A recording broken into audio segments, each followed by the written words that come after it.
This is a video that I was trying to not put out at all, but it looks like I can no longer avoid it. And that's because it involves my industry of helping people buy and sell real estate here in Canada, and allegations of real estate agents falsifying offers in an effort to drive up real estate sales of their listings. And I want to make it clear here that this makes me absolutely sick. First, because of the possibility that professionals being hired by members of the public as fiduciaries are being accused of lying and cheating their way to a commission check at the expense of unsuspecting homebuyers. And second, because these accusations are being mounted against someone in my industry. And the rest of the real estate agents out there, including myself and my team, are then immediately painted with the same brush, with many members of the public now implying that everybody involved in the real estate industry is a crook, and that somehow by me not wanting to talk about it, we're trying to somehow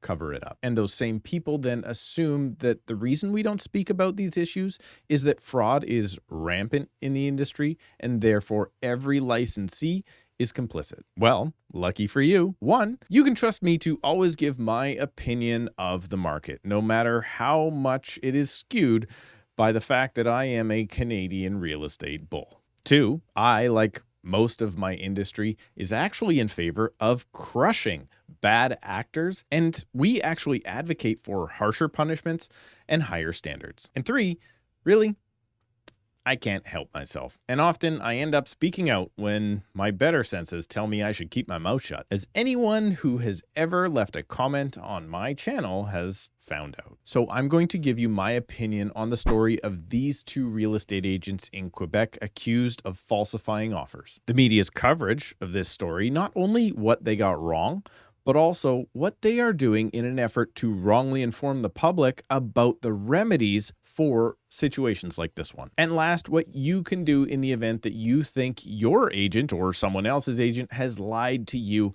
about multiple offers. And I'm going to do all of that after I ask you to subscribe to the channel if you would like to stay up to date here on my market of Surrey and the Fraser Valley. And in an effort to get this video in front of more people so they know what to do if they think a realtor in British Columbia is lying to them, please click the like button for the YouTube algorithm. And then you can take credit for saving your fellow citizens from evil real estate agents like me. Like me. I don't think I'm me. Well, I mean, I'm not one of the evil ones. That, you know what I mean. And now with that out of the way, let's get on to the video and me probably saying more than I should. First off, let me say that if these allegations against these two agents in Quebec are true, I hope that they are stripped of their licenses and that they are never again able to trade real estate for the public as a fiduciary. But at the exact same time, in a world of cancel culture, these agents should be entitled to their day in court, whatever that looks like. And at this point, these are strictly accusations, and I fully believe in innocent until proven guilty. And if you're not a real estate agent, you probably don't know this,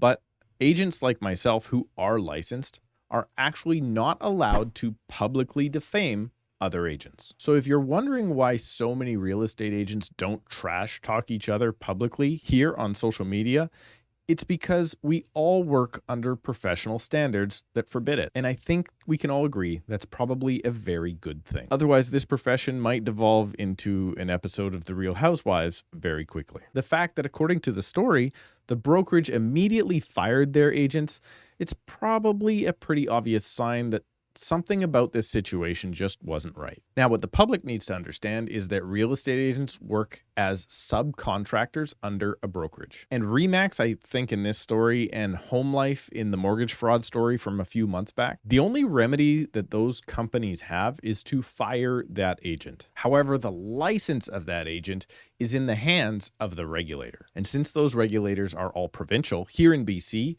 that is the BCFSA.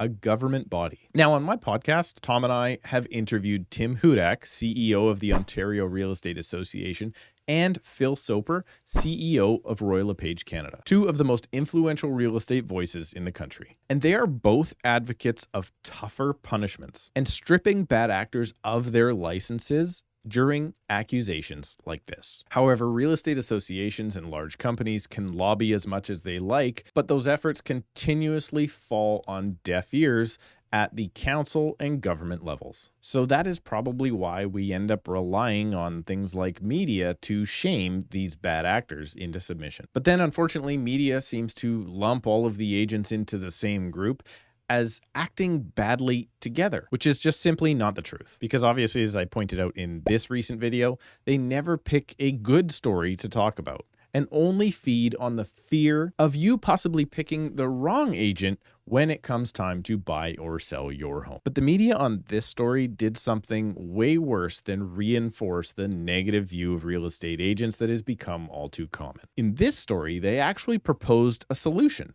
to this problem that was, well, at best, misinformed and, quite honestly, misleading. In my mind, they have used this story to push the federal agenda of demonizing the current closed bidding system that we use. Because you see, in the news story, the media outlet pointed out the reason that this is happening is that there is not enough transparency in the transaction. And that is a misnomer in itself. The problem in this story is that there were agents submitting false bids. The solution proposed was that all of the offers in an open bidding system would be known to all of the buyers. However, an open bidding system would not stop anyone or any agent from submitting then a false bid. So yeah, if a bid is fake, it doesn't matter if you know what the amount of that bid is.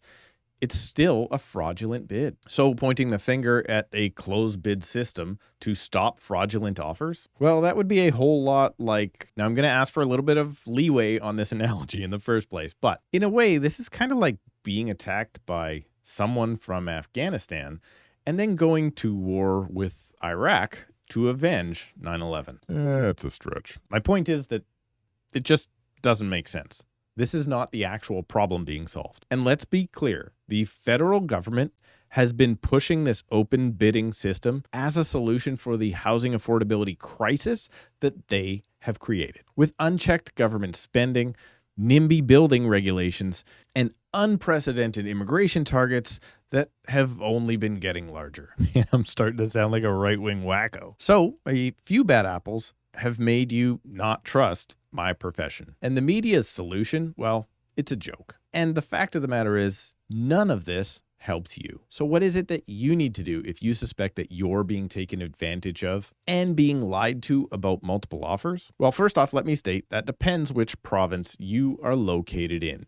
In Ontario, offers must be registered with an 801 form, and this means that all offers are accounted for and confirmed before presentation. But here in BC, we don't have an offer registration system. So yes, we do here have to rely on the honest word of another agent, whether or not they are dealing with multiple offers. So let me go on record and say I would personally love to see the regulator come with some sort of registration system for offers similar to the one in Ontario. Not so that every buyer knows all the details of everybody else's offers, completely removing the privacy that I think every buyer and seller should be entitled to, but simply for buyers' agents to fairly gauge the amount of competition so that they can best advise their buyer client through the process. Now, BC has already removed dual agency. That in itself could reduce fraudulent offers because the listing agent is not allowed to help the buyers purchase their own properties. So almost every single time a transaction happens, there has to be at least two agents involved.